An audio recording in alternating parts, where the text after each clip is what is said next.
Hey teachers, I'm going to show you how to troubleshoot if you run into an issue when grabbing student information from Canvas with GradeTransferer. Let's get started.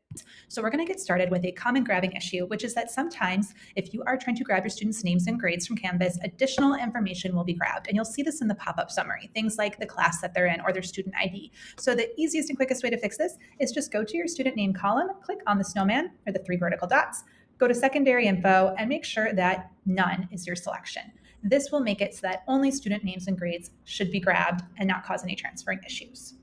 For my teachers with really big class sizes or really slow networks or computers, you might run into an issue in grabbing where all of your student names are not grabbed, especially the students at the bottom of your roster. So if you notice that this is the case, we have a setting that you can adjust.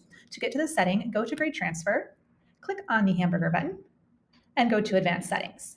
In Advanced Settings, navigate to Custom Overrides and open Platform-Specific Settings.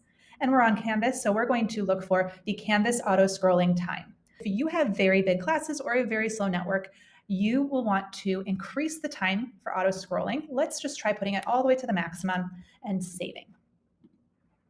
From there, go back to your Canvas gradebook, and let's practice grabbing as usual. And that should solve your issue, and all of your students' names and scores should grab. Now you'll notice though, it's taking quite a while, right? And this is because you have increased that time to slow it down and get all of your students. So if this is going too slow for you, you might go back into your advanced settings and play around where you find that perfect scenario for your computer and your class where it isn't going to take so long that it's going to make your process inefficient, but also it's not going to go so fast that it's not able to grab the students that you need grabbed.